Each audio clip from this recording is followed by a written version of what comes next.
I see so many homeless people. As I was coming up here after I left work, right there on the corner, there was a young man holding up a sign saying he was a veteran. And he said, I need money to help with my rent or something like that. So I gave him $5. But part of my initiative is to curb the homelessness for veterans because that is so crazy. It is. You know, there's no way, you should never be able to say homelessness and veteran in the same sentence. So that's one thing I'm really strong on. And also just homeless in general because the cost of housing is crazy. I have a sister-in-law who's she paying $3,000 a month for rent. I have people that email me. Someone emailed me at least 2 or 3 times a month. They say, AJ, can you help me out? Do you know anywhere that I could go and find somewhere to live or something like that there? When I see that, and I get more and more and more of that, especially now that we've been in this marathon for this campaign, and they like, well, AJ's running for state rep, so he definitely got some input or some pull, and so they're always asking, can I help them find somewhere to live? And I refer them to different agencies and whatnot, but it is just insane. What are some of the things that you see for housing? I know that one of the big push, there's been all kinds of talk about whether it's rent control. Obviously, property taxes are crushing. I was just watching one of these videos about like how to plan for your future, and they say not to spend more than a third of your income on your housing. And if your sister, I'll let the IRS know. Sorry, exactly, exactly. But I'm saying, right? Is it like your sister would have to be making $9,000 a month to pay $3,000 just for the house, right? And that's not including your your housing insurance, your utilities, and things like that. So, I mean, this isn't sustainable. It isn't. And just to move in, you have to pay the first month rent, the last month rent, and security deposit. Yeah. Who has that type of money saved up or tucked away underneath their mattress that they could move into a 1-bedroom or 2-bedroom apartment? I know that you were with the military for 26 years. So, my first apartment was 1994, and it was only first month's rent and a security deposit. Correct.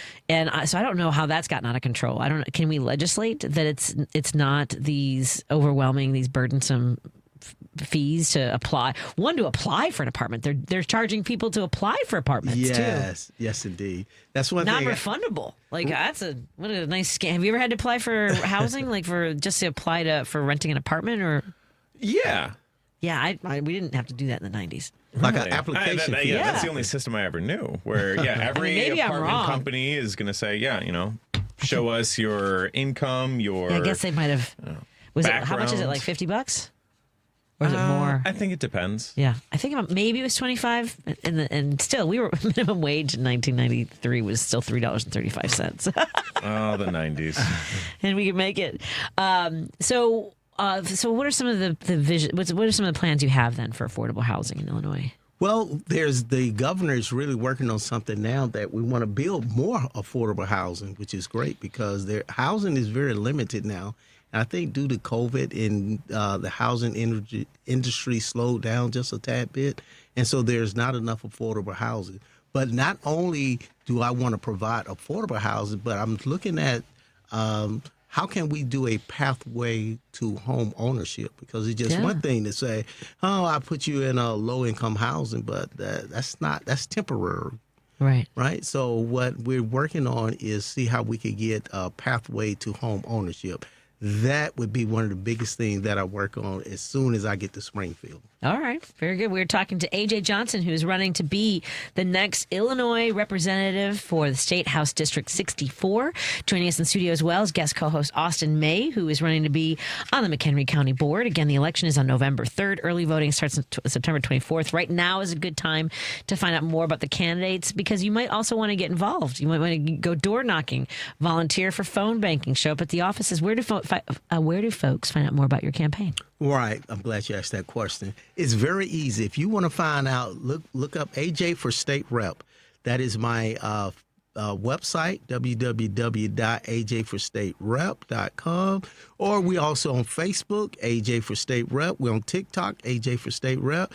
And we're on Instagram. Wait, let me guess. AJ for state rep? AJ for state rep. How easy is that, right? So, yeah, just Google anything AJ for state rep for whichever platform you're looking for. Outstanding. And again, it's for your website, Austin, remind folks. abetterwaymc.com. abetterwaymc.com. Yes. And I would like to also add, now is a really good time, in addition to learning your candidates, learning the issues, any referendums that might be happening. Make sure that you are registered. Make sure that your neighbors are registered. Make sure that your relatives are registered. You can go to vote.gov, and that is a easy portal then down to, the state level board of elections to see your registration status. Maybe you need to update your address. Maybe you need to update your name or anything else. But, get ready. It's coming. It's coming quick. Good advice. Let's take a break here and continue our conversation on WCPT 820 Heartland Signal, KKNW 1150 and KTNF. Oh, that's later. But still, we love our KTNF family as well. Yes, we do. And all of our friends tuning in digitally on Facebook, YouTube, and of course, Minocqua Brewing Company Substack. You're listening to WCPT 820. Here's the latest Chicago weather update. I'm meteorologist Ray Miller from the Weatherology Weather Center. We'll see mainly clear skies tonight with a low temperature of 65 degrees and winds out of the southeast around 5 miles an hour. Tuesday, lots of sun, high of 84, and southwest winds at 5 to 10. Wednesday, showers and a few thunderstorms with a high temperature of 78. Thursday, chance of thunderstorms and a high temperature of 76. Friday, showers possible early in the day, otherwise sunny, high in the low 80s. That's the latest Chicago weather update. Right now, it's 80. This is Chicago's Progressive Talk, 820 AM, WCPT Willow Springs, and online at WCPT820.com, where facts matter. This is First Take at Daybreak with Al Kendall. Sundays, 7 a.m., where sharp minds meet real conversations. From city programs making a difference to guests shaping Chicagoland's future, Al's got the mic and the message. You'll hear from folks like Board President Tony Preckwinkle, city and county officials, and maybe even your alderman. He has a rotating cast of insiders who actually know what's going on. If you want the headlines and the backstory, start your morning here. First Take at Daybreak. Sundays, 7 a.m., unplugged and unfiltered. More than 4 million adults in the United States have glaucoma. People don't realize that glaucoma is one of the leading causes of blindness. Nearly half of those with glaucoma don't even know that they have it until vision loss has occurred. Don't miss life's most beautiful moments. Schedule a comprehensive eye exam to protect your sight. National Glaucoma Research, a Bright Focus Foundation program, offers free resources and tips for healthy vision. Learn how to protect your sight at stopglaucoma.org. Ever tried balancing a dozen eggs in one hand while hopping on one foot? Or maybe juggling cats while riding a unicycle? Sounds ridiculous, right? But guess what? That's exactly what texting while driving is like. Your human brain only has the capacity to focus on one thing at a time. So when you're behind the wheel, give driving your undivided attention. Don't drive distracted. A message brought to you by the National Highway Traffic Safety Administration, Project Yellow Light, and the Ad Council. You're listening to WCPT 820, because facts matter. Here's great news for those Chicagoans heading up to southern Wisconsin. Should you ever forget to load up on progressive brews from the local favorites like Rogers Park Provisions or Park West Liquor in Lincoln Park, Minocqua Brewing Company beer is now conveniently available at Dream Liquor and Cigar in Kenosha and in the Lake Geneva area at Delavan Liquor and Smoke in Delavan. If the great town of Madison, Wisconsin is your jam, please remember to swing into the Minocqua Brewing Company tap room at 2927 East Washington Avenue to grab some Resistance beer, pizza, t-shirts, and progressive camaraderie. You're listening to Driving It Home with Patti Vasquez. Thank you so much for joining us to continue our drive home. And we decided to add, really, we're going to turn this over to McHenry County because every one of my guests on the other side of the board today is from McHenry County. We have in studio. Represent. That's right. We've got Austin May, who's running for McHenry County Board. You can go to BetterWayMC.com. BetterWayMC.com. We also have with us AJ Johnson, who's running to be the representative for the 64th District. You can go to AJ for State Rep. for state rep, AJ for state rep, and Paul Shivari also representing McHenry County. And I'm running to stay in shape. There we go. The most important one of all. Yeah. Do you run? Are you a runner? No, not really. I walk a lot though. So I'm trying. You know what? I never liked running. Do you like to run? I do. You do like to run? Are you Yes, a runner? I'm doing the Chicago Triathlon in a few weeks. Get the hell out of here! Yeah, my first one. That's amazing. Yeah. That's very exciting. We've got, we have an acupuncturist who also does a lot of triathlons, and he talks about how to use acupuncture for recovery and training and things like that. AJ, you runner? No, I used to be. Yeah. Yes, when I was in the Army, but remember I got slightly injured jumping out of those airplanes. That'll happen to you. Yeah. I've never liked running. I always want to know when I can stop. I'm like, can I stop now? Now can I stop? Can I stop now? But I was a baseball player and softball player in high school and grade school, and so I'm more of a sprinter. And I think I've seen training about like how to start sprinting again in your 50s. So and also, we're not here to talk about that.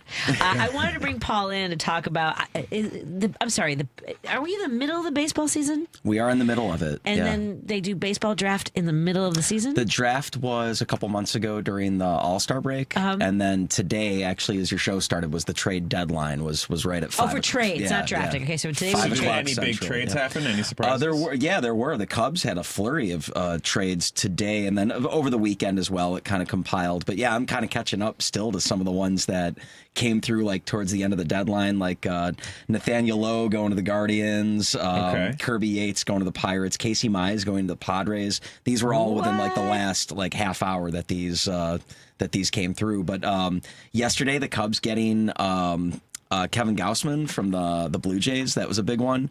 A lot of pitching for the Cubs. Clay Holmes from the Mets, Braxton Garrett from the Marlins, Ryan Zefferjon from the Angels. So pitching was a big need for the Cubs, and they addressed that. Now, as we're well having as a pretty good year, but what do you make of these trades? What does that signal? No one really jumps off the page except for Gausman, but a lot of great veterans. You know, like they also got David Peterson and Aaron Savali in the weeks before, so they have almost too much pitching now. And I was counting on the 40-man roster. They still have about 2 or 3 moves that they have to make to get guys off the roster now, but going into October or heading to October, the Cubs should have enough pitching to get them by, unless more injuries. The injury bug keeps biting them like it has this summer.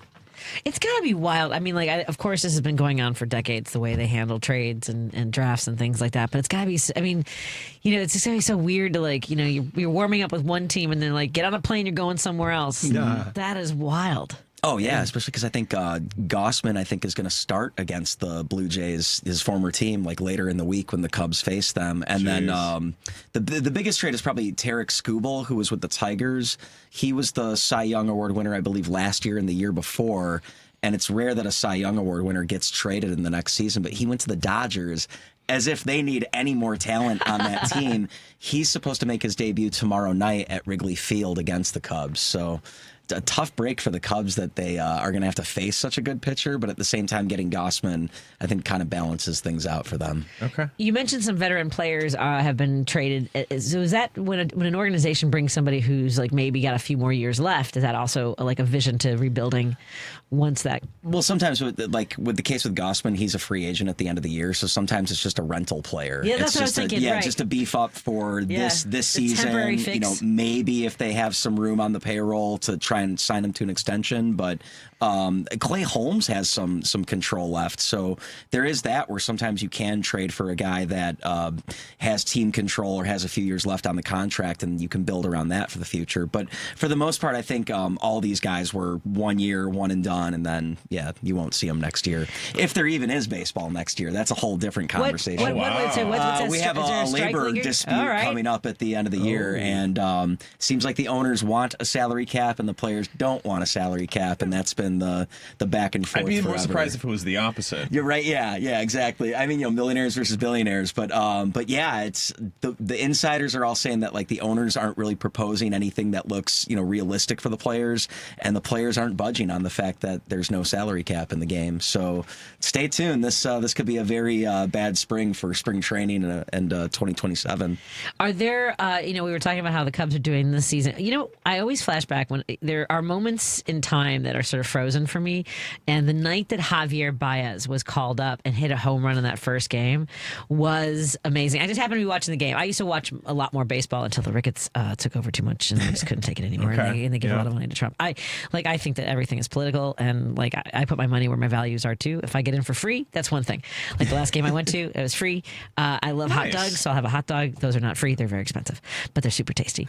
Have we had any sort of because I'm not following it as much? Have there been some cool players that have come up like in the fashion? They've been come up from the AAA. Well, I mean, the Cubs. I don't think they have any prospects that are on the horizon that they were looking at. But the White Sox have had a few. Yeah. Obviously, they're all the kids on the south side that they're. So there's that. But for the most part, it's the Cubs just trying to stay alive with the pitching injuries as well as just everything else going on with them trying to stay in the race and follow the Brewers. Yeah. Oh, I still. By the way, Dan Schaefer from the Recombobulation area still owes me some brats at a game. We had some bets going, and it's so funny. Now I can't even remember. Oh, it was the Packers and the Bears, I think. Oh, okay. Yes, the Bears actually had some success. Yeah. Was it the playoff game? Yeah, it was the playoff games. Now AJ and Austin. I don't know if you saw this video. I'm pretty sure that Paul did, that went viral because football seems to draw a lot more of the political, ever since Colin Kaepernick. Colin Kaepernick, yeah, right, was kneeling and to protest, and Trump got involved in all that. Now, did you see this kid at Wrigley who was sitting down during the national anthem, and this? I did, yeah. This guy behind him starts yelling at him, and the kid's just like, I know that my son's gone to Cubs games and sat through the national anthem, which I think is his First Amendment right, and in general his right.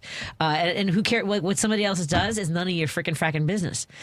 So this guy smacks him in the back of the head. No way. Yeah, he did. And I believe he was also a Vietnam vet as well. The man that smacked this kid. Him. Yeah. And so, I mean, look, I get the emotion. I remember when I was younger, like in my 20s and slightly more conservative, and thought that burning the flag was a horrible thing. And then I learned better. But I mean, what did you think when you saw? Because I thought that guy should have. I know the kid didn't want to press charges, but he could have. I guess the kid bought him a beer afterwards. I guess he was of age. They talked it out, bought him a beer. It was upsetting to see it because clearly that guy missed the point of the song in his entire service if he's going to boss people around during the national anthem at a baseball game. But it was upsetting to see that. That's one of the things that gets me as serviceman, as a veteran. I just didn't know that people signed to serve the military to demand that we behave the way veterans think we should. There is a lot of confusion, a lot of raw emotion, a lot of contention around what it means to have a society of free speech where every opinion within a spectrum is allowed under the sun. And, I've talked with other service members who are like, oh, it should be illegal to burn the flag. It should be illegal to do this protest, to do that thing. And I understand that perspective, but that's not how the Constitution works. That's not how the society that we've made over these now 250 years works. I serve the country to allow for people to disagree with me.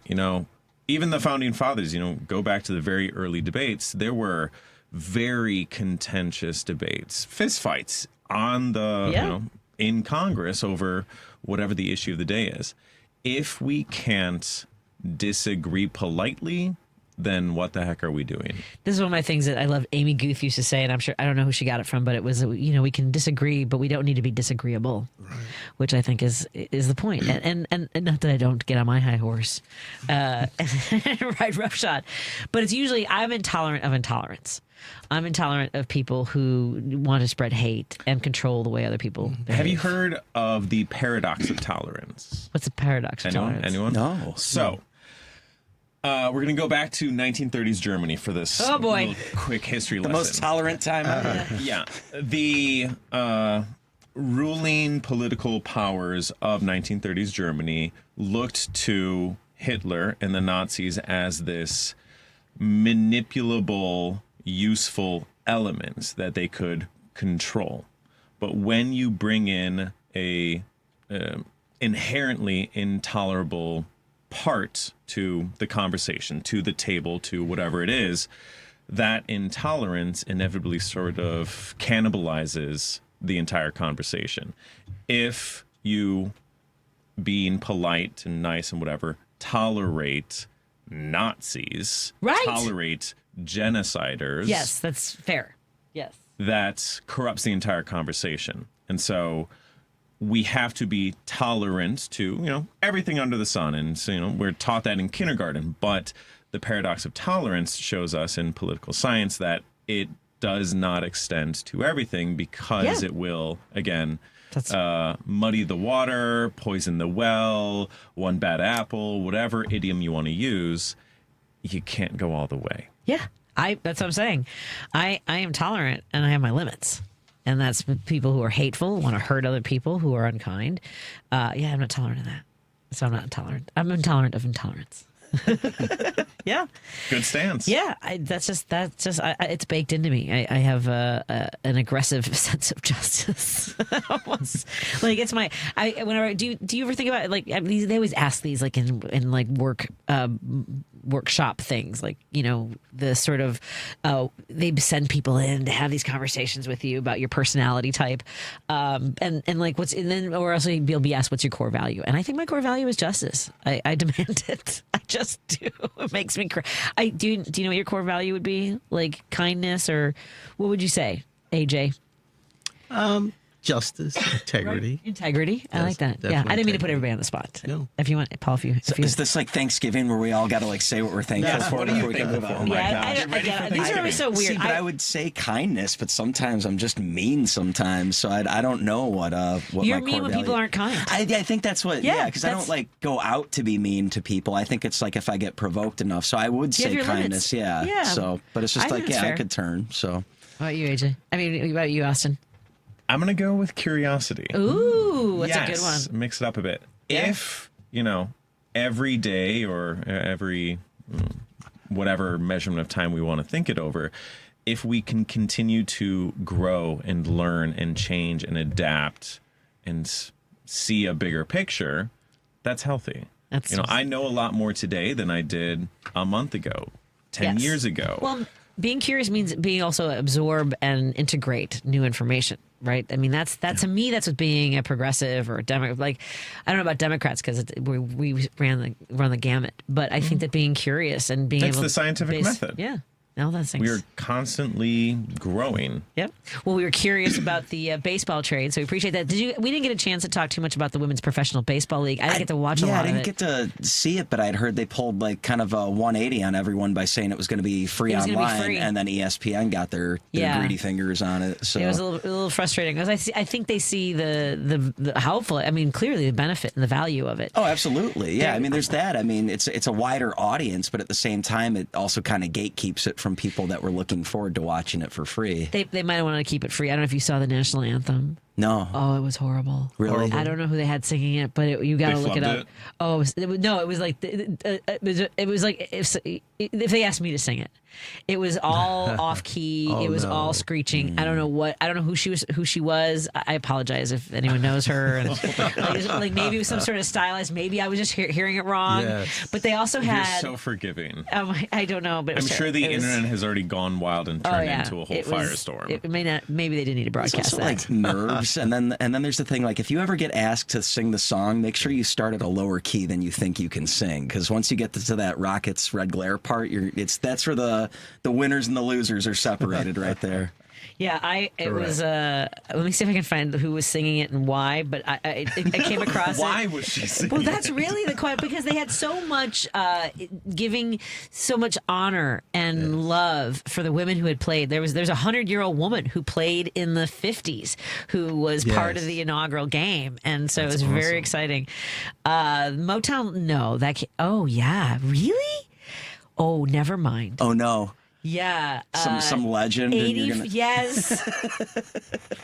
It happens to all of us. No, it was Martha Reeves. Oh, wow. Okay. I didn't know that. She's a Motown legend. She delivered an off-key performance that has gotten a lot of. I mean, but she's 84. You said she's 85 years old. Yeah, I think we can give her a pass. Yeah, she earned it. It was It was really like people were trying hard on the field not to laugh. She says that there were issues with wind and a lack of audio monitors, explaining that she couldn't hear herself. While the performance was widely criticized, my deepest apologies to Motown legend Martha Reeves. I really thought it was. I did not see that coming. It's and okay. I should have. You obviously are not the only one that's felt this way about the song. Now, of course, we haven't heard it, so we think it was a great performance. Yes, right? Course. Yeah, consensus on this side. I don't know if I can play this. Can I play something from this board? Listeners, you'd have to do it off of the side computer. Yeah. All right. Maybe I'll. You're going to play her performance. I feel like she has to redeem herself. It is so bad, and I think the national anthem can be played on the air. Can't you have legends who are phenomenal musicians and singers who every once in a while will flub something terribly. There was that infamous NBA game at least a decade ago where Fergie did the national anthem. Oh, God. And it is still a meme.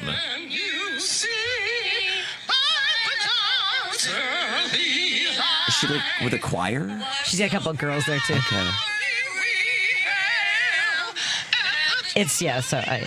Anyway. I get that what she was going for, Yeah, but it's very polite. Yeah. It was almost operatic. Yeah. It seemed. Yeah. Anyway, I'm sorry. There's been worse yes, performances. Fergie. Well, Roseanne. Yeah. Yes, I was They're thinking too Roseanne. young. I remember, yeah. It was so, and then because it was going so badly, she thought it'd be funny to grab her crotch, and then everyone like crucified her for that. But she's a comedian, and she spit, and she's like, "Well, that's a baseball player." Anyway, and then she ended up becoming the most patriotic comedian ever. Let's call it that. That got canceled or It's so bad. Paul Shivari, one of the hosts of the Sports Cubicle here on Sunday evenings, 9:00. Also, the co-host of Saturday's Think Theory Radio at 6 p.m. with Damian Purdue. Yeah. I was so close. You were there. I was trying to stick that landing. I was Carrie Strook. Just you got it. Yeah. Yeah. All right. You got the gold for us. Yeah. See, I'll get to a different sports reference as we finish up. This everyone segment. should know that one. That was a beautiful moment. Everybody.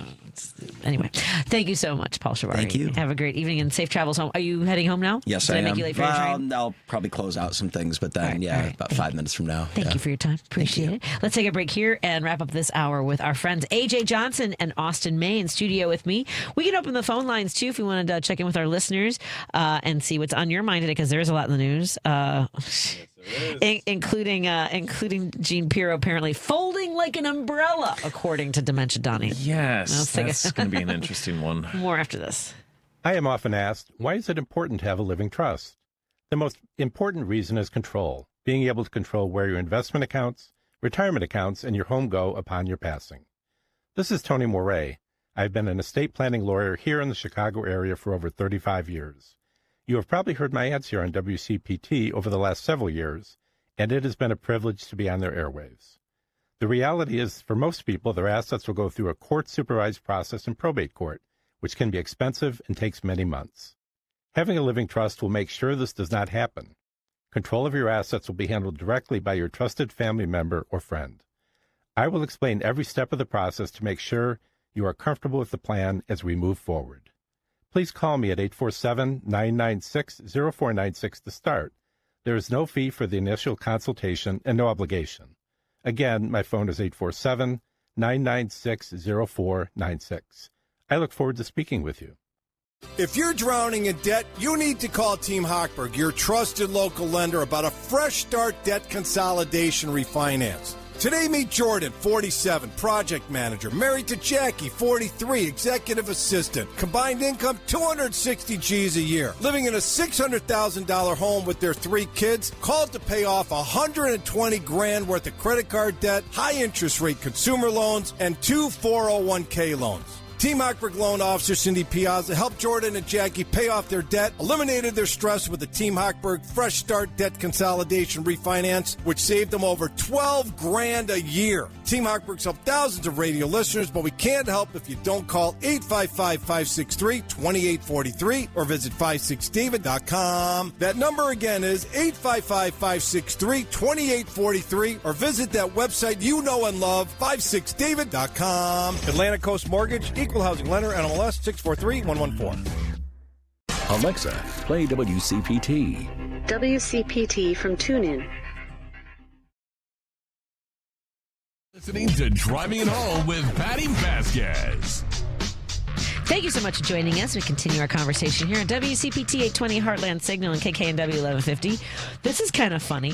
Today, I heard, I think I was listening to Edwin's show on Saturday, and I heard a listener beat out another listener who generally is the first listener to call in. So this is kind of exciting. Ooh. But first, let me reintroduce my guest co-host, Austin May, who's running for McHenry County Board District 5. Howdy. He will be on your ballot in McHenry County. What areas does that cover? So District 5 is the sort of central eastern part of McHenry County. Most of the city of McHenry down along Route 31 and the Lake County border to North Cary. 37,000 people. Excellent. And you have a trivia question for folks to win a set of tickets I do. to the McHenry County Fair. Let me read this first. The 2026 McHenry County Fair returns to Woodstock from August 4th to August 9th. You can even see me. I'm Patti, by the way. On Friday, August 7th, as we're bringing Driving It Home to the McHenry County Fair. Something for everyone. Games, rides, music, and all the great food. Don't take my word for it. Come see it, as WCPT is giving away a 3-pack, a single day free admission passes to the 2026 McHenry County Fair. What is our trivia question for 773-763-9278? First person to get it right wins the passes. All right, folks. In what year did McHenry County and Lake County split? They were originally one county. What year did they split? 773-763-9278. That's 773-763-9278. You do have to call in order to win. Contest running on WCPT 820 are open to listeners 18 or older and residents of the greater Chicagoland, Northwest Indiana area. One entry per person, one winner per household. Fully prohibited by law. Listeners may only win or qualify to win once every 30 days. Complete rules are available on our website at WCPT820.com by clicking the contest tab. It's amazing that they didn't fast forward that. That was your natural voice. Isn't that crazy? That's actually how fast I talk. I slow down for the radio. AJ Johnson is running to be the representative for the 64th District. We're going to continue our conversation with both of my guests in a moment because I've come up against the wall for our news break. Again, the number is 773-763-9278. I will take all of our callers who are on hold because we are going to come right back with my guests who are in studios, because I know that one of our listeners has, I believe, a question for our guests in studio. Great. Or maybe it's for Paul. We can always get Paul back here, by the way. And again, if you want to join our conversation, you can also call 773-763-9278. And we're going to come back, continue our conversation. Also coming up in the next hour, we're going to have Kaylee Peterson, who's candidate for Idaho's first congressional district. It's fantastic. Isn't that amazing? We're going to talk about what's going on in Idaho, including the shooting that happened at the In-N-Out, which, I mean, like, how horrifying that we're watching things in real time. And just for me, I could feel myself being in a car in a parking lot, and like, it's terrifying, just someone walking up on you like that. We're also going to talk to our friend Adam Hamilton, who's U.S. Senate candidate in Kansas, who is a United Methodist pastor. And we're going to talk about his campaign and some of the federal programs that have been impacted by D.C. Let's take a break and continue our conversation right here on CPT, KKMW, and everyone tuning in digitally. Thank you. Behind every meal are the efforts of our farmers and farm workers, whose work feeds our families and powers our communities. For more than 30 years, AgSafe has supported this industry with the knowledge and resources needed to keep workers safe and thriving. We partner with agricultural employers to strengthen safety practices and provide hands-on training. Safety isn't paperwork. It's people, community, and peace of mind. Learn more about our work at agsafe.org. Sponsored by agsafe.org. Sponsored by Progressive Insurance. Protect your family, your phone, and your furry friends with life, electronic device, and pet insurance. Bundle at progressive.com. AP News, I'm Mike Hempen. President Trump remains furious that his hand-picked top Washington prosecutor defied him in the probe of reflecting pool damage. President Trump is upping his criticism of the woman he chose to be the nation's capital's top federal prosecutor. The president says he's really disappointed Jeanine Pirro moved to drop charges against a former Olympian accused of vandalizing the Lincoln Memorial reflecting pool. She folded like an umbrella. And accuses Pirro of choking. He's maintained David Hearn and others vandalized the pool, but Pirro assessed the damage was due to shoddy construction. It was a rare case in his second term of a top Trump aide or appointee openly defying him. Pirro has stayed quiet since. The president has not said if he'll fire her. Sagar Meghani at the White House. President Trump says new talks with Iran are the last chance for Tehran to forge a deal and avoid an escalation of U.S. strikes on the country. Trump says he expects to have an idea relatively soon about how negotiations are going to reopen the Strait of Hormuz and address U.S. concerns about Iran's nuclear program. Acting Attorney General Todd Blanche has rescinded President Trump's $1.8 billion anti-weaponization fund meant for his political allies. However, a tax audit immunity plan for Trump, his sons, and the Trump Organization remains in place. Maryland lawmakers have opened a special session to consider a first step in a partisan redistricting initiative that could help Democrats pick up additional U.S. House seats by 2028. U.S. stocks rallied on the edge of their all-time high after easing oil prices helped calm Wall Street worries that inflation could worsen. This is AP News. A cyclospora outbreak has turned deadly. Michigan reports the first 2 deaths in the U.S. related to a diarrhea-causing parasite. The Michigan Department of Health and Human Services says both had underlying health conditions. Infectious disease specialist Dr. Joel Kemmeyer at Wayne State University said obviously it's a tragedy and it's sad for the families that are affected. We should also note that there have been over 11,000 cases in this outbreak, and we have only had 2 deaths in patients that are clearly medically fragile. Cyclospora can cause frequent and sometimes explosive bowel movements. Kemmeyer says anyone going into urgent care, and this is their only issue, it's relatively easy to treat. Federal health officials identified lettuce from Mexico served at Taco Bells in 9 states as a source of the outbreak. I'm Ed Donahue. More news at apnews.com. I'm Mike Hempen, AP News. This is 820 AM, WCPT Willow Springs, and streaming worldwide at WCPT820.com. We are Chicago's progressive talk, where facts matter. Now, your WCPT 820 weather update. I'm meteorologist Ray Miller from the Weatherology Weather Center. We'll see mainly clear skies tonight with a low temperature of 65 degrees and winds out of the southeast around 5 miles an hour. Tuesday, lots of sun, high of 84, and southwest winds 5 to 10. Wednesday, showers and a few thunderstorms with a high temperature of 78. Thursday, chance of thunderstorms and a high temperature of 76. Friday, showers possible early in the day, otherwise sunny, high in the low 80s. That's the latest Chicago weather update. Right now, it's 79. We're with Bridget, whose husband won't be home for months, and whose daughter is due any day. We're with Mike, who's leaving home to protect his family and yours. We're with all service members and their families who need community, connection, and maybe a bit of magic. Are you with them? Learn more at USO.org today. We're with Liam after his 4th military move, when being new is starting to get old. We're with Tara during the holidays, when she misses home the most. We're with all service members and their families who need connection, comfort, and a home away from home. Are you with them? Learn more at USO.org today. Chicago's progressive talk, WCPT 820, where facts matter. Driving it home with Patti Vasquez, Patti Vasquez. From global conflicts to greenhouse gases, the folks refusing to wear masks says, and politicians getting caught grabbing asses says, she's driving it home with Patti Vasquez. Thank you so much for joining as we continue our conversation here on WCPT 820 Heartland Signal, KKNW 1150 in Seattle, KTNF AM 950 Minneapolis, St. Paul, and of course all of our friends who are tuning in digitally on Facebook, YouTube, and on Substack through Minocqua Brewing Company Substack. Please consider subscribing and sharing with your friends and family so they can join the conversation too.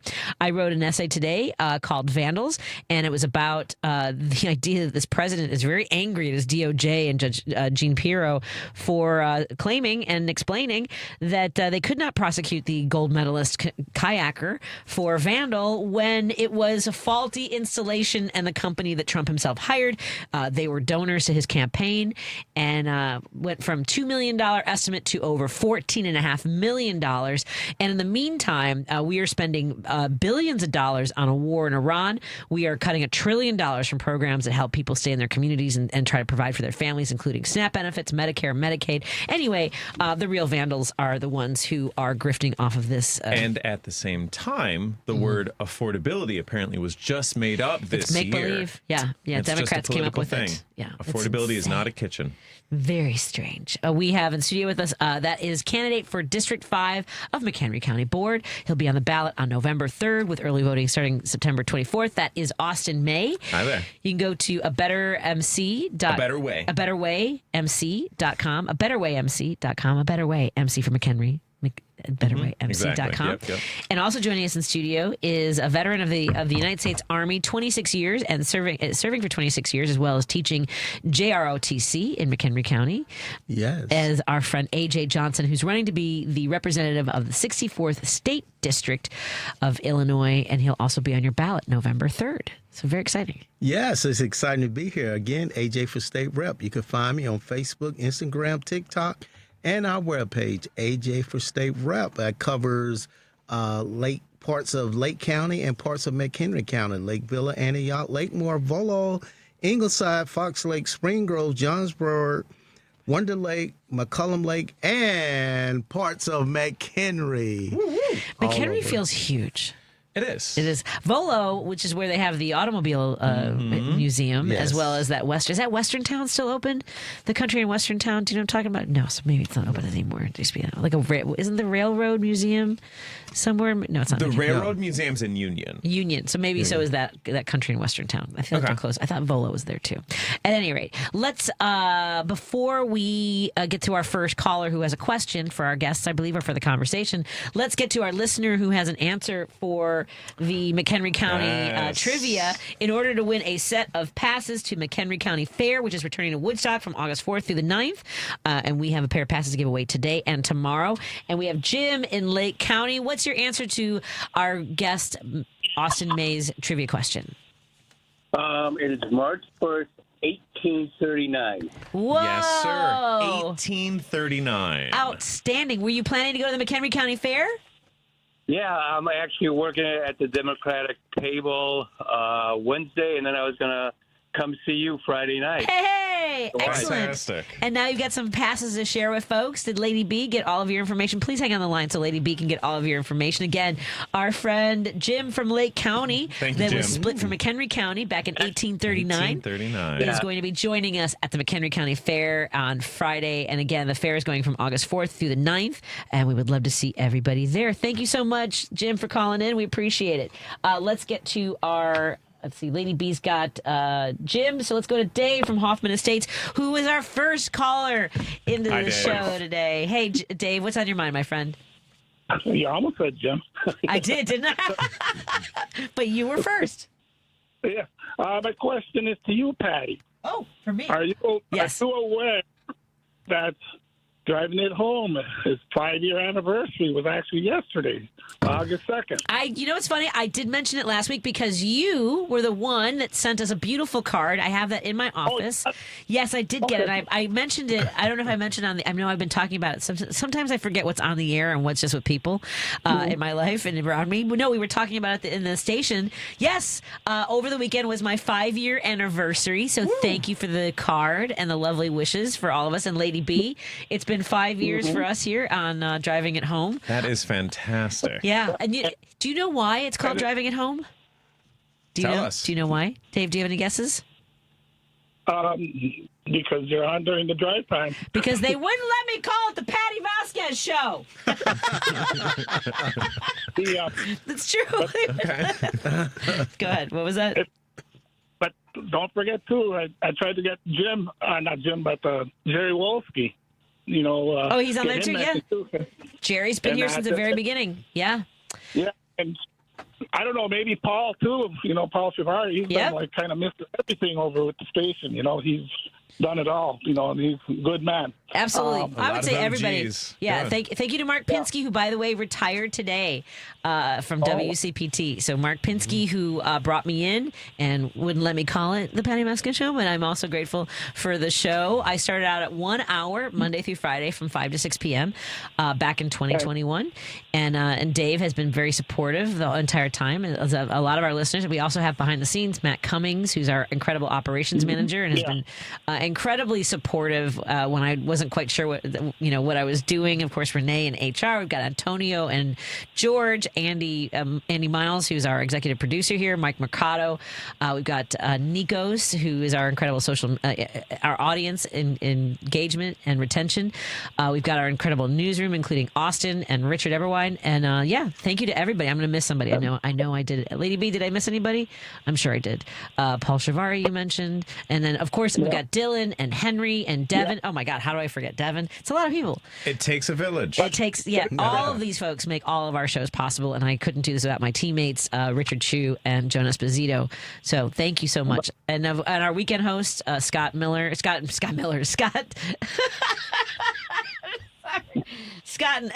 Duff and Ellen Miller, who hold down the fort on the weekends. I'm missing somebody. Edwin Eisendrath, Hal Sparks. Yes. So there you go. I'm thanking everybody because you helped me too, Dave. Thank you, Dave from Hoffman Estates. Yeah, but anyway, I just thought I'd like to get it out there, and kind of special 5 years, and and that. Then did I hit it right at the end? When isn't tomorrow going to be your double nickels? Double nickel? No, my birthday is later in the month.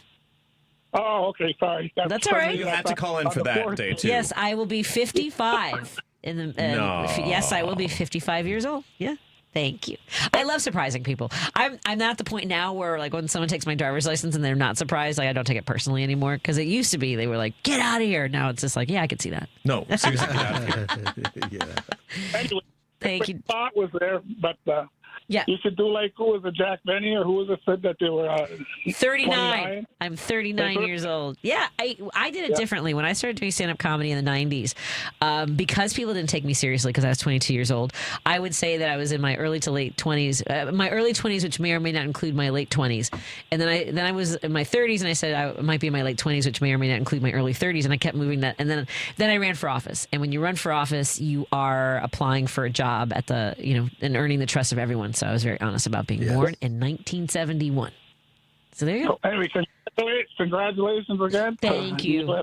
And Lady E and to Jerry Wolski and others involved with the driving it home. Excellent. Thank you so much. And you're right. Thank you. Clear the line. All right. Thank you. I'm going to clear the line now. Yeah. Right. Thank you. And this comes back to our candidates in studio. Jerry Wolski, who is my co-producer of the show, has been a friend of mine for almost 20 years. And when I ran for office, like, you need to have a Jerry Wolski. You need a ride or die, somebody who will walk in the dead of winter and the hottest, sweatiest day in the summer tirelessly. I don't know how I would have done it without him. So I hope that you have a Jerry Wolski on your campaign. You need one. And then he carried over and continued to work with me here. Well, Jerry Wolski, you can always come and work for AJ for state rep campaign. Very good. Well played. That's the grind. AJ. Let's get to Jim in Chicago. Hey, Jim, what's on your mind, my friend? Hi, Patty. When was the last time you and your guest dove into a salad? Had the confidence to deal it into a salad, eating it all the way down. Oh, with the lettuce? Yeah. Two people died in Michigan. Did they really? I didn't know anyone's died from this. Yes. Oh, yeah, they always say the same thing, Patty. Underlying conditions. Like, we know our underlying conditions. Life is an underlying condition. Yeah, right. Nobody knows that. What a silly thing to say. You're underlying. Yeah. We all got underlying conditions. But I called today about income inequality. You've got 30 million adults living at home. They can't afford rent. They can't afford their car payments, et cetera, et cetera. It is the worst time I've ever seen in my life. I grew up in the 60s. I never even heard that term. We didn't even consider that. I never considered that as growing up. But that's what we're in. That's what the Republicans have put us in, this horrible state. And then think of this. Kushner, they talk about greedy people. Kushner's brother tried to get in on the FIFA deal.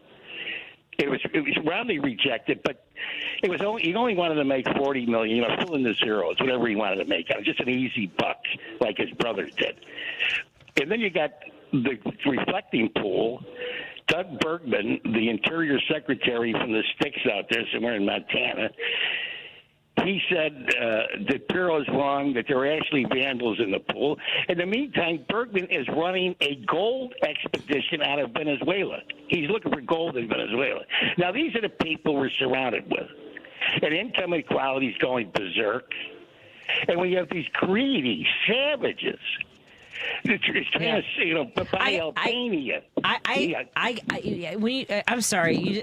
I'm going back. I just have to go back for a second because you struck a chord with me as far as like these greedy bastards. In addition to the story about the explosive diarrhea outbreak. Sorry, everybody, but I just learned today that Taylor Farms is involved in using forced labor for their produce, using prison inmates, and which may include some of the detainees that are here are being detained as immigrants. So Sure they are. And then he has the nerve to put tariffs on countries that use slave labor, but he doesn't say end the slave labor. We'll just charge you 50% more and use the slave labor anyway. Well, there was a very specific carve out to the 14th Amendment of, mostly outlawing slavery, except for in response to a imprisoned person as part of the justice system. But going back to the beginning, so this was news to us, but 2 people in Michigan did die from cyclosporiasis. They did have underlying conditions, and they think that they got it from a Taco Bell. But there'll be more. The point is, here's the point. The point is, remember the pandemic? Well, you only died because of underlying conditions. 1 million Americans died. So apparently 1 million Americans had underlying conditions. And I would bet with our healthcare system that there's many, many people walking around with underlying conditions that don't even know it and never will know it because they can't afford a general practitioner, because we're one of the only countries on earth that doesn't have some kind of a healthcare system. And think of this one. All those people from the soccer teams were here. You know that they are paid they get a month's vacation, paid, that's every year, paid vacation to go anywhere in the world they want to. All those people that came to the United States, or 3 weeks. And there's only 7 countries on the earth that don't do that for their workers. Us, we're included. In the meantime, we have a president who's where's he up to? $4 billion, $5 billion?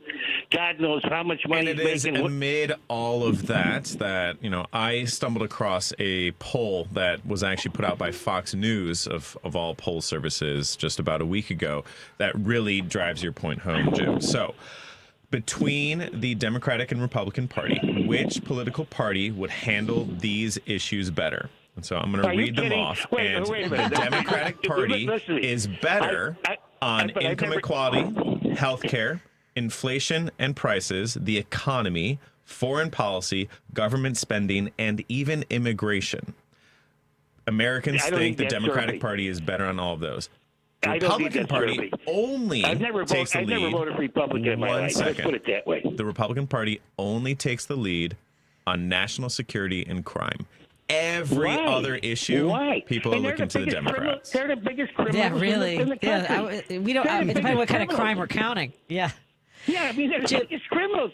They're the biggest criminals, and they're on crime. And give me a break. In immigration, let's face it, people are going to go for food, shelter, and clothing, just like we would, the 3 of us on the radio. And that's why Americans are looking to the Democratic Party for solutions on these, Jim.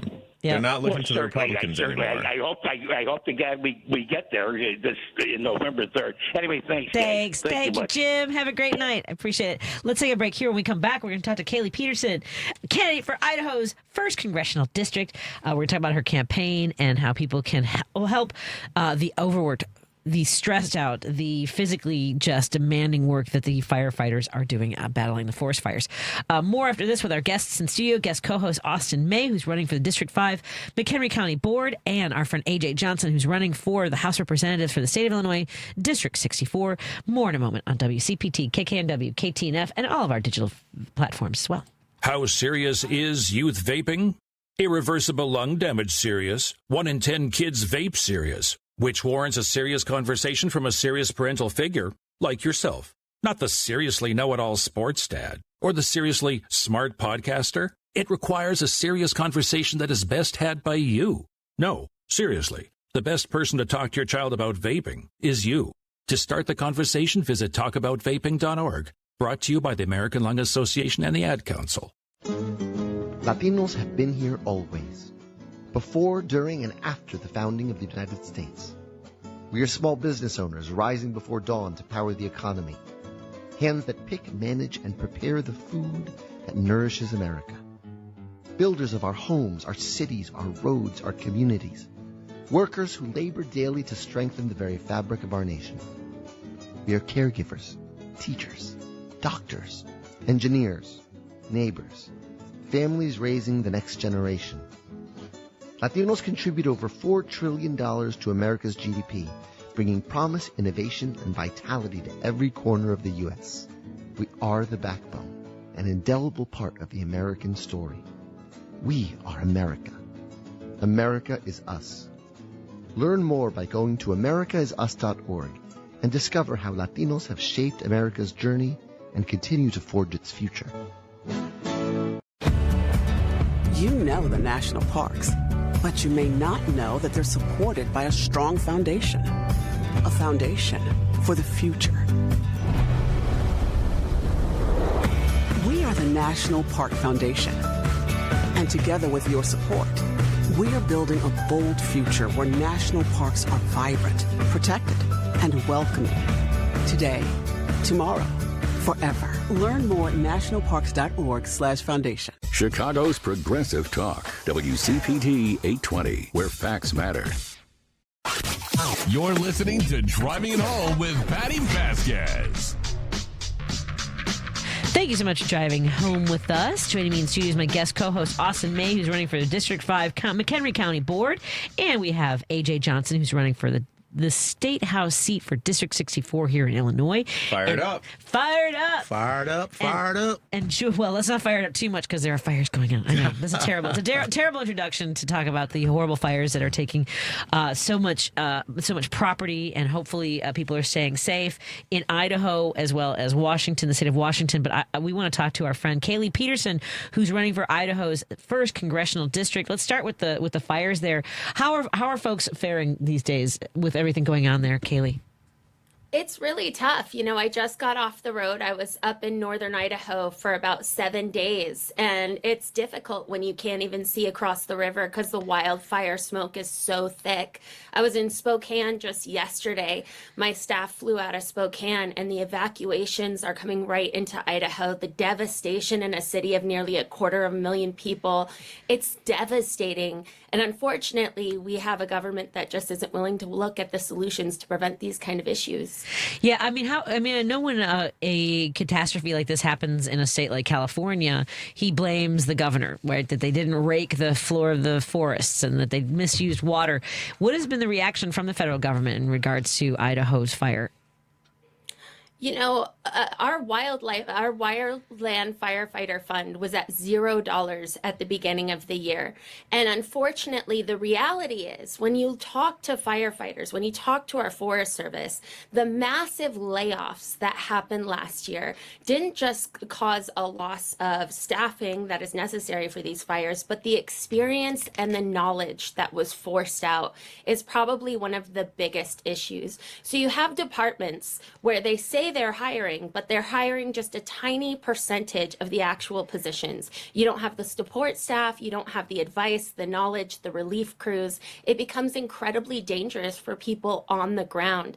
And when we have no snowpack, when we're dealing with drought, when we're dealing with a wildfire season that's this bad, it becomes demanding and dangerous for the people on the ground here and our firefighters.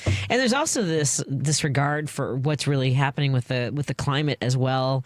And you know, now we've changed regulations, deregulated so many of our industries that do put pollutants and elements into the environment that accelerate the rates at which our land is being affected and our communities are being affected. It's just when you say that there's no urgency to come up with solutions to make sure that people are safe, right? No, I the idea that we privatize a lot of these issues is what we're seeing from this administration and Idaho's federal representation. For instance, our Forest Service is deeply connected to the timber industry so that we're doing it in a smart and responsible way, that we manage these lands in a way that prevents fire. But they're weeding out the Forest Service more and more in order to try and privatize. Even some of our fire crews, they're bringing in private fire crews. So there are people that are profiting off of these devastating fire seasons instead of trusting the federal employees. And these are members of Idaho. These are members of Washington. These are members of our community that choose to serve, that choose to be away from home for 2 weeks at a time, 6 months at a time, right on the ground. And so, we need a federal administration. We need federal representation that knows how to look at these issues comprehensively and care about the people who know this issue better than anybody else. So I'm wondering, by the way, I forgot to hit that little button that says my entire team is going to be mad at me for not hitting the record button, but I can't. I have too many screens in front of me. Austin will. You need an intern. I know. Austin will tell you that I've got too many things. I don't know where we're supposed to record it, but we're going to do that. So you'll have the little notice that says this screen is being recorded. Kaylee, what are folks saying about the tragic shooting at the In-N-Out Burger? I know that immediately, of course, there's a rush to judgment and things like that. But how are folks reacting to that really horrifying video and these tragic deaths? Idaho is a state that growing up, we appreciate our Second Amendment rights, but there's a responsibility that comes along with that I think that we're forgetting. And right now it becomes so political. You have members of our congressional delegation talking about this like a mental health issue while they continue to defund rural health care and mental health care resources. So as more and more of these issues happen, we have to say, when do we step in and start actually protecting communities? Idaho Falls, Twin Falls, Eastern Idaho, this is an idyllic small town feel despite the population there. And so now we have Idaho communities that will no longer feel safe when they go out to the market, when they go out to free concerts. That's what happens here. And we have no solutions.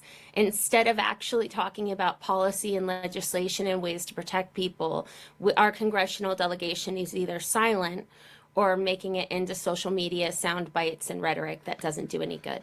I think you hit the nail on the head, both, on the Second Amendment and the shooting and earlier in the forest fires issue. None of these are singular issues that can be solved by themselves.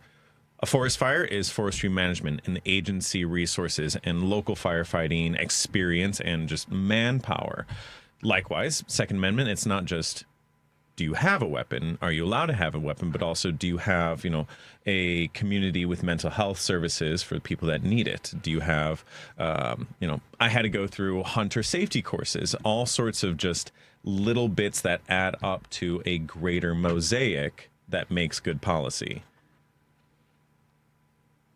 Yeah, I mean, that makes a lot of sense. That's exactly it. Yeah, go ahead. I feel great. No, I was just going to say that's exactly it. And I think that's what these politicians are looking for. They're looking to just put out a 5 to 10 second soundbite to rile people up to get the votes. But real leadership is people who serve their community, are a part of the community, understand these issues comprehensively. Whether it's fire prevention, DOJ did these layoffs and these cuts. They gutted these federal agencies. And now wildfire season is going to be more expensive than ever for taxpayers. The more gun violence that happens, this is devastating for communities, instead of just making sure that violent individuals don't get their hands on weapons and that local communities have the health care and mental health resources that they need. So that's where I think everybody listening, Washington, Idaho, Illinois, can do the most good, is by voting November 3rd for candidates who can talk about these issues realistically and comprehensively and do as much good in office as humanly possible.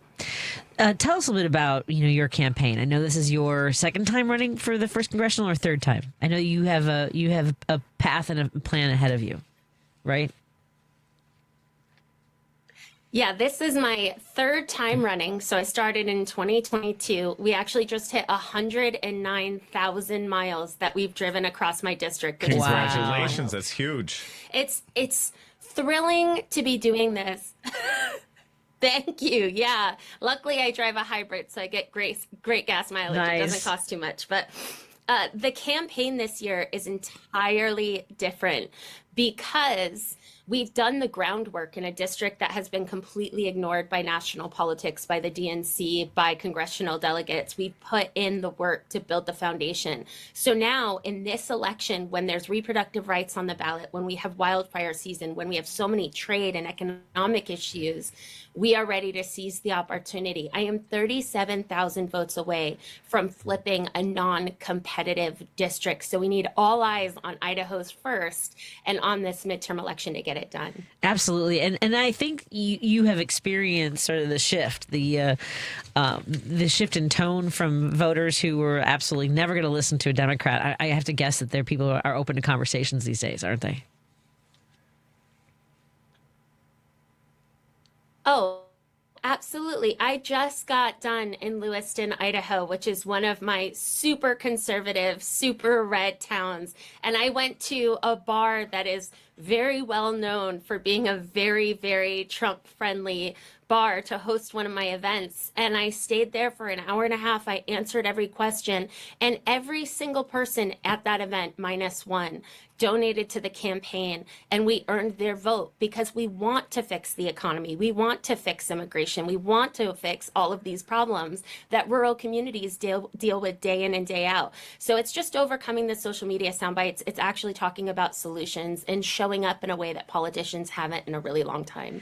Well, Kaylee, you know we always love talking to you, and we want to support you any way we can. Folks can go to KayleeForCongress.com. That's KayleeForCongress.com, KAYLEE for Congress.com. And when you donate to her, you get a very cool thank you postcard with a very fun and friendly message. Always good to get those cards. Kaylee, is there anything you want to make sure you wanted to talk about? I don't want to leave you hanging if there's something that you want to make sure you got out there. You know, I work really closely with the National Federation of Federal Employees, which is our Forest Service, and a lot of our federal employee unions. There is a lot of disaster and a lot of devastation happening right now. So if people want to make a difference, they can go to goiam.org and make a donation to the Disaster Relief Fund, not only to support families in Spokane, but to support firefighters that are injured on the ground. And I think that's where we can do the greatest good right now. Outstanding. And again, thank you for running for office and making sure that people feel like they are heard. I know it's a big part of the job of running for races when you know that it's an uphill battle. So thank you so much for everything that you do and for joining us and enlightening us with your perspective and your passion. Thank you so much, Kaylee. Thank you. Thank you. Thank you, Patti. Good to meet you. Have a good one. Bye-bye. Talk to you soon. Be safe. Let's take a break here. We'll continue our conversation on WCPT, KKNW, KTNF. In studio with me, our guest co-host, Austin May, running for District 5, McHenry County Board, and AJ Johnson, running to be the representative for Illinois State District 64. We'll be right back after this. Ooh. You're listening to WCPT 820. Here's the latest Chicago weather update. I'm meteorologist Ray Miller from the Weatherology Weather Center. We'll see mainly clear skies tonight with a low temperature of 65 degrees and winds out of the southeast around 5 miles an hour. Tuesday, lots of sun, high of 84, and southwest winds at 5 to 10. Wednesday, showers and a few thunderstorms with a high temperature of 78. Thursday, chance of thunderstorms and a high temperature of 76. Friday, showers possible early in the day, otherwise sunny, high in the low 80s. That's the latest Chicago weather update. Right now, it's 79. This is Chicago's Progressive Talk, 820 AM, WCPT Willow Springs, and online at WCPT820.com, where facts matter. Straight Talk Wireless presents Pickup Truck Wisdom. Trust is earned. That's why I've stuck with Straight Talk. Same price since 2009 on Verizon's 5G network. Cause shoot, anyone can make a promise. Keeping it for years, that means something. Now plans starting at $25 a month with 4 lines. Find us at straighttalk.com and Walmart. Straight Talk Wireless. Straightforward. Always. Same price claim applies only to the base monthly price of our $45 plan from October 2009 to present. Real talent is defined by what people can do, not where they learn to do it. So by stopping at the education section of a resume, you might throw away the perfect hire. Skills First Hiring helps you see talent others miss, like more than 70 million stars, skilled through alternative routes. Let their story unfold and gain a competitive advantage Because hiring managers who start with skills are 60% more likely to find a successful hire. Hire skills first. Learn why at tearthepaperceiling.org. Brought to you by Opportunity at Work and the Ad Council. Because facts matter. You're listening to WCPT 820. If you're listening to this station right now, you've definitely heard my voice before. Hi, I'm Hawk. And I'm Pete. And we're with Source Solar, your local source for solar. Source Solar is Chicagoland's premier solar installer, providing solutions for over 1,000 homeowners and business owners across Illinois and Iowa.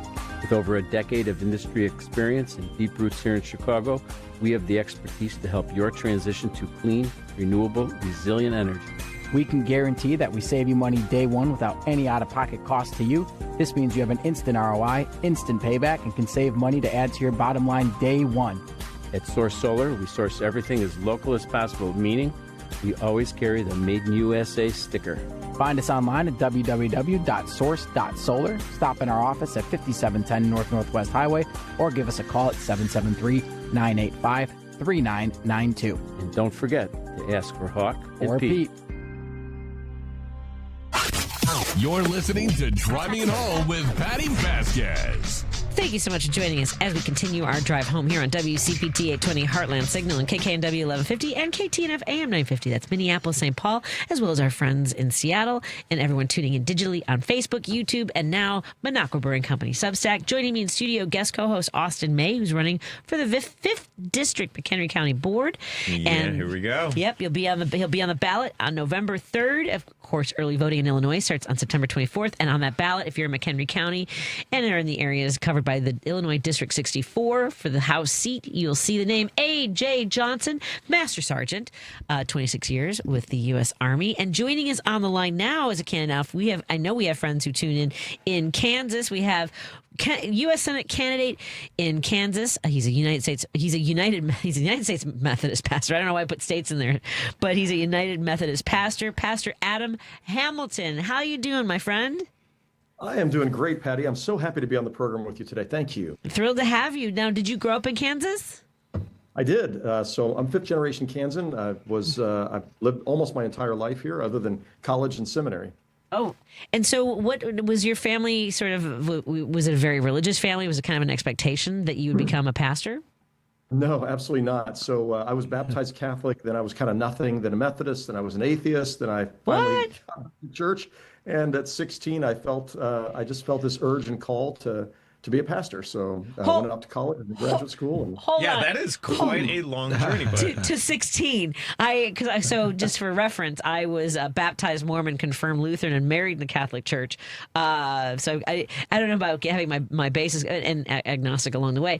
But he still got you beat. Yeah, it definitely has me beat, because by the time you were 16, you felt a calling to go to become a pastor. What were some of the influences that drew you to the United Methodist Church? Sure. Well, so I was at a little Pentecostal church when I was in high school, and I always had a lot of questions, a lot of doubts. And I got off to college, and two of my best friends were killed in a terrible accident. That raised a whole lot of questions about what's called theodicy, the problem of suffering, and how do you make sense of a good God and suffering that happens. And that led me to looking for answers, and I found some great Methodist theologians who had some ways of thinking about that helped me make sense. So in college, I became a United Methodist and went off to seminary after that. So Southern Methodist University down in Dallas is where I went to seminary. And so have you all always been involved politically? Where did this urge to throw your hat in the ring for the U.S. Senate? Sure. Well, I have cared a lot about politics over the years, and I've tried to bring people together, Republicans and Democrats. The church I serve that we started 36 years ago, my wife and I, is a congregation. It's the largest United Methodist church in the country and has about 24,000 members. Wow, and 35% amazing. of them are Republican. Yeah, 35% are Republican, 35% are Democrat, and 30% are independent. And so we've managed to pull people together in that center, which has been awesome and very unusual. But along the way, politics matters because it has to do with people, and it has to do with justice and fairness and policies that either help people or hurt people. And so it's always been of interest to me. But the last year and a half, I found myself deeply discouraged by things happening in Washington and feeling like both decisions and values were being reflected there that didn't reflect my values as a pastor or as a human. And I knew there were decisions made that would hurt people in Kansas and across the country. And after a year of telling my wife, somebody's got to do something, she finally looked at me in January of this year and she said, maybe you should do something. Wow. You've one of the larger nonprofits in Kansas City. You've got 450 employees. You have focused on helping people in our community. You know how to bring people together instead of dividing them. Why don't you run? And we took 4 days off of the church and drove across Kansas, visited 18 cities and asked people, what are your struggles? What do you wish would happen in Washington? And we came back and I spent the season of Lent fasting and praying and just asking, is this something I should do? And we got past Easter, and my wife and I felt like we should do this. We feel like we can help and make a difference, and that I might be maybe the one candidate running for the seat that could beat our incumbent Republican Senator Roger Marshall. So I was worried about the next 2 years and President Trump and what would happen in the next 2 years, and worried about the 4 years after that. And so I thought for 6 years, I was planning on being retired 4 years from now. But we thought if we can make a difference, we're willing to give it a shot. You felt the call to action, and sometimes there's no other excuse. Yeah. And, I preach every Sunday trying to inspire people to listen for that voice inside. We call it the Holy Spirit and the Christian faith, and to listen to that voice and to go out and to live out their lives as salt and light in the world, and to try to help the world look more just and kind. And finally, I thought, okay, now I'm preaching to me. I got to go out and I got to try to do that. It's got to take a lot of patience to talk to folks who probably don't believe that you are a pastor and a Democrat. Well, how do those conversations go? Well, this was interesting. So 2 weeks ago, I had this happen. I was talking to somebody in the ag industry in Western Kansas, and she said, that was exactly what she asked. She said, okay, I just need to ask you this question. I don't want to insult you, but I don't understand. How can you be a Christian pastor and a Democrat? And so this was my response. I said, well, let's just talk about what Republicans and Democrats believe. And I value Republicans too. But I said, so Republicanism, often we hear it's about fiscal responsibility, limited government, a strong defense, and personal civil liberties. And let's say conservative values in some ways. And I said, so Democrats, if you think about what they stand for, it's education, it's the vulnerable, it's social safety nets, it's a progressive spirit that's trying to lift people up. And I said, if you think about those two, which sounds more like Jesus in the Gospels? Jesus never talked about fiscal responsibility, limited government, strong defense, or personal civil liberties, but he talked a lot about children and poverty and helping people who are in need. And I said, so you could ask the question, how can you be a Republican and be a Christian? And I said, no, I'm not really asking that question because I know how you can be. I really appreciate Republicans. I just want to say, I've been a Republican throughout much of my life, but I just want to say that if you're looking at these two parties, you can't just say, well, how can a Democrat be a Christian? Like, of course they could be a Christian. And so that was my answer. Yeah, I'm friends with the Dirt Road Dem, our friend Jess Piper out of Missouri, and she talks about that seems to be so much a part of the identity of being conservative is thinking that that's Christian and Democrats are not, and that's through a lot of propaganda and targeting people, dehumanizing people. That's another element to this as well as the language that's used in the Republican Party, in particular MAGA. I mean, it's challenging to keep me to keep my patience. Is all I'm saying. Well, me too. It's belittling and demeaning, and that's part of why I got into the race. Was I just felt like I'm tired of hearing people, especially vulnerable people, belittled, demeaned. It just doesn't reflect our values. We're meant to, care for the vulnerable. We're meant to love our neighbor and even love our enemy, not belittle them and demean them. And so, the Scripture calls us to a different kind of life than that. Well, I struggle with that last part.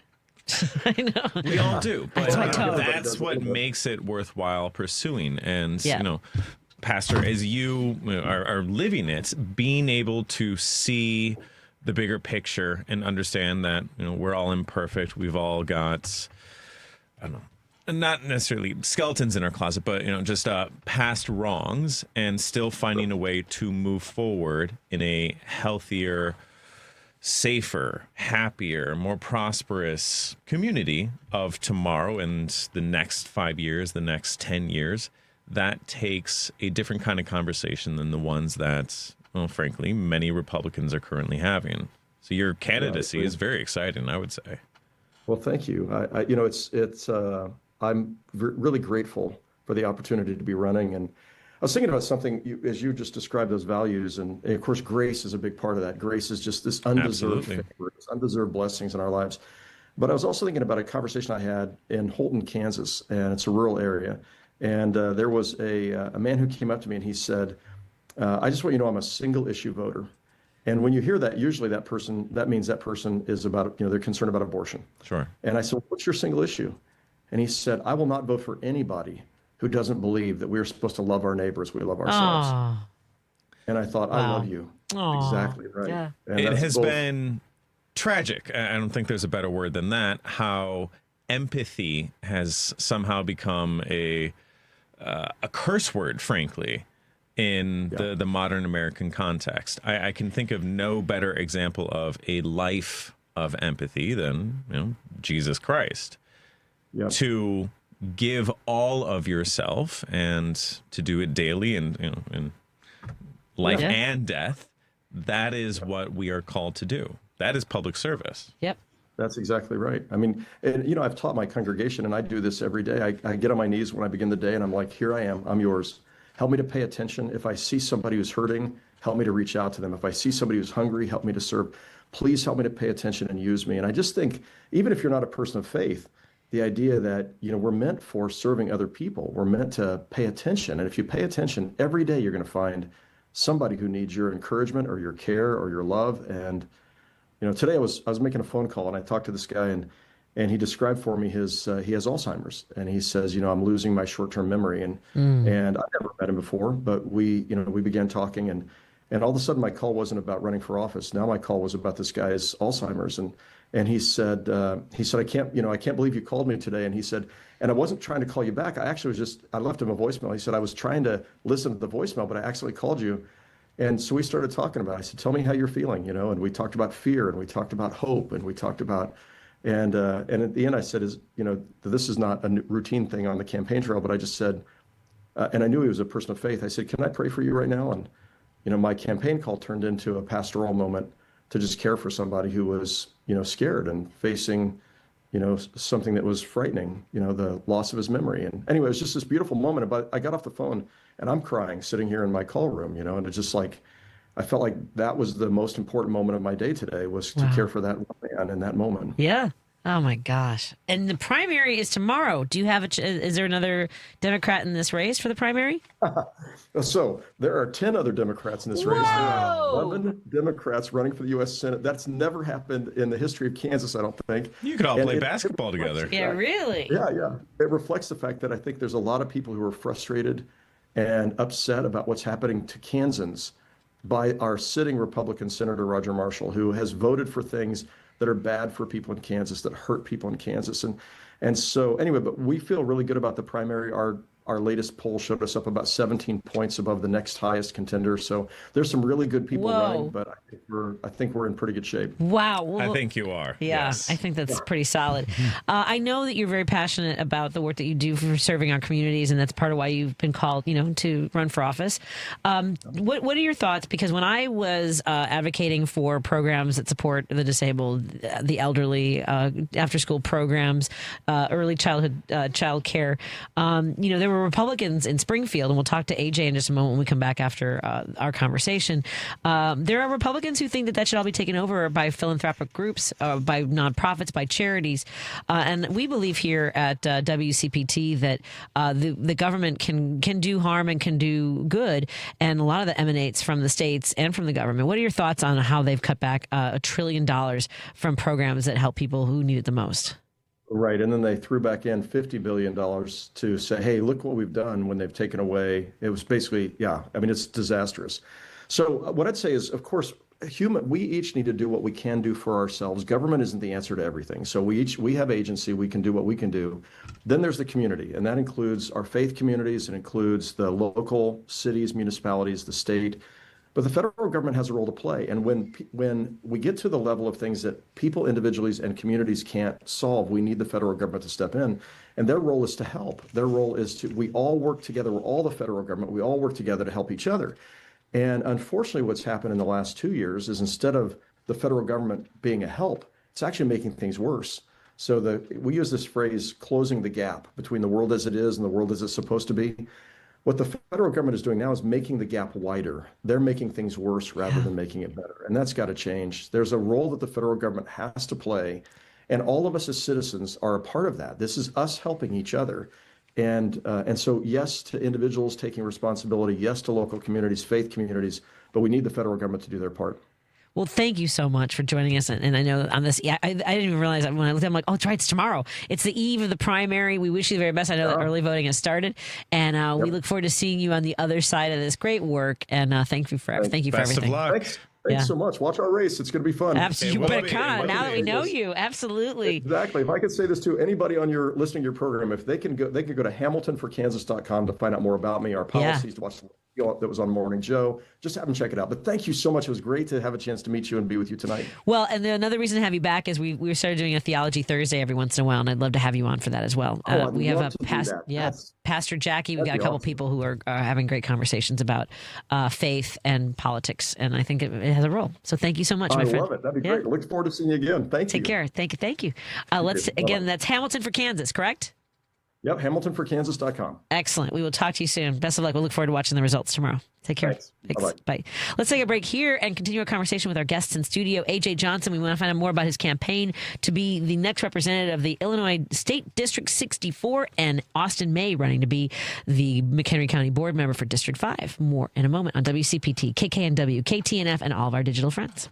Joan Esposito, live, local, and progressive. I happen to be totally blind. Stephen Miller, he would like to see people with disabilities institutionalized. I wanted to bring this up. I'm sorry for talking about myself. That's how people understand. When somebody says, this is who I am, and this is my story, and this is how I live, that's something people can relate to and understand. So, Jackie, don't ever apologize again. Joan Esposito, weekday afternoons, 2 to 5.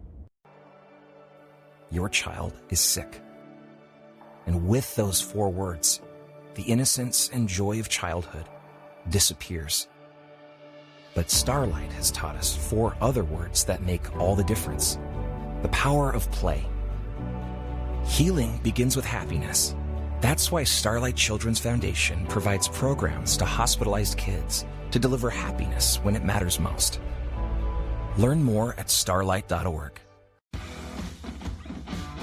When you've got real work to do, Metal Supermarkets will help you get it done fast. We've got a huge variety of metals in stock, and we cut to size fast. Bottom line, we get it done fast, so you get it done fast. Doesn't get easier than that. Metal Supermarkets, the convenience stores for metal. Find a store or buy online at metalsupermarkets.com. Hey Google, play WCPT. Streaming Chicago's progressive talk from TuneIn. Here's great news for those Chicagoans heading up to southern Wisconsin. Should you ever forget to load up on progressive brews from the local favorites like Rogers Park Provisions or Park West Liquor in Lincoln Park, Minocqua Brewing Company beer is now conveniently available at Dream Liquor and Cigar in Kenosha and in the Lake Geneva area at Delavan Liquor and Smoke in Delavan.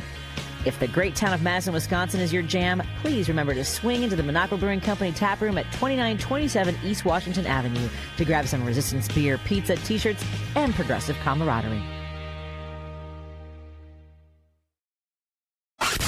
You're listening to Driving It Home with Patti Vasquez.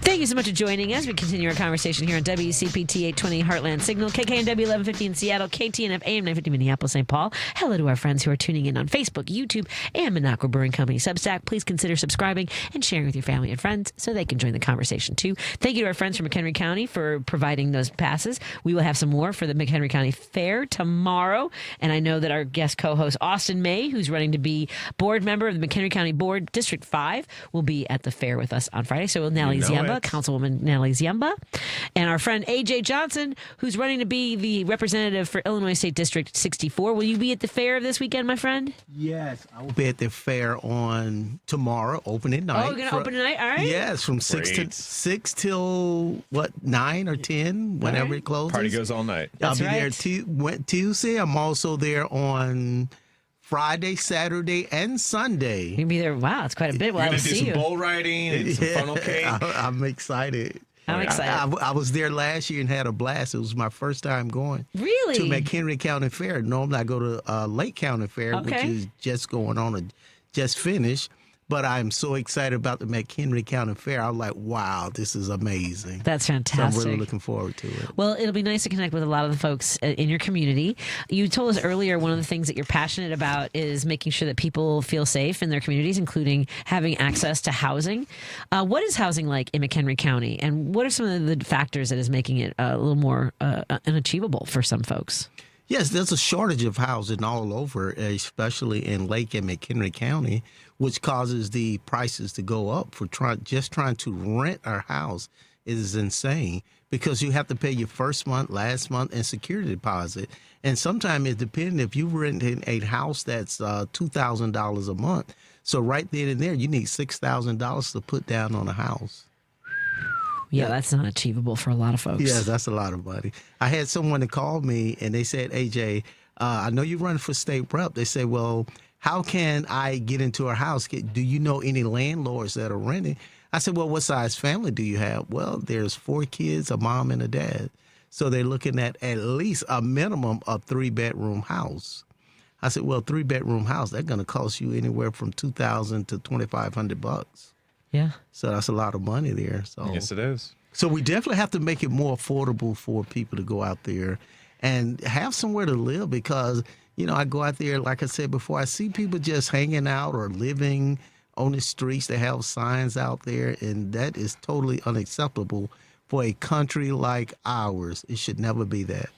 Well, I agree completely. And I know, Austin, you work very hard for the community of McHenry County. For those who maybe don't know what a county board member does, give them a little bit of an outline of the role and what you bring to it. Yeah, so the county board is a 18-member sort of tiny policy-making body that is the government of McHenry County. And when we're doing our job right, we are connecting between, you know, policymakers in Springfield and municipalities, ensuring everything from, you know, just the roads are cleaned in winter and the potholes are fixed in summer to, you know, zoning for new commercial areas that are not in municipal areas across the county, covering public health, mental health, the sheriff's office, all sorts of just the essential services that keep the county functioning.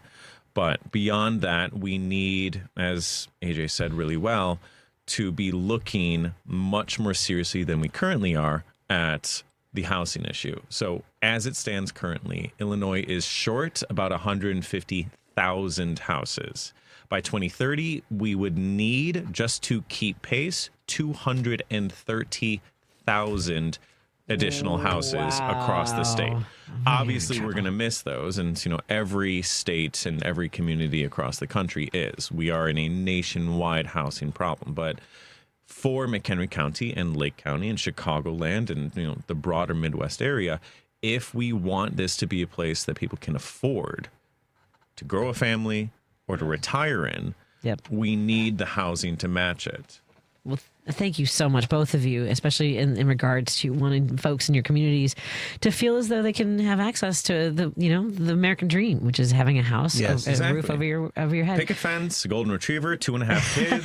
All the things. That's perfect. That's AJ Johnson running to be the representative for Illinois State District 64, and folks can go to AJ for State Rep. You can hit us on all the social media and our website, AJ for State Rep. But when you go there, just remember, I am fired up. So when you ever see AJ, just say, AJ, I am fired up. We're fired up for the campaign. And a better way, MC.com. Thank you, everybody. Good night. Love you, Lady B.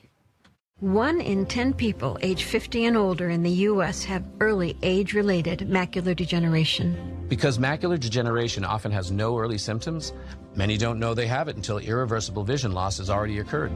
Don't miss life's most beautiful moments. Schedule a comprehensive eye exam to protect your sight. Macular Degeneration Research, a Bright Focus Foundation program, offers free resources and tips for healthy vision. Go to stopamd.org to learn more.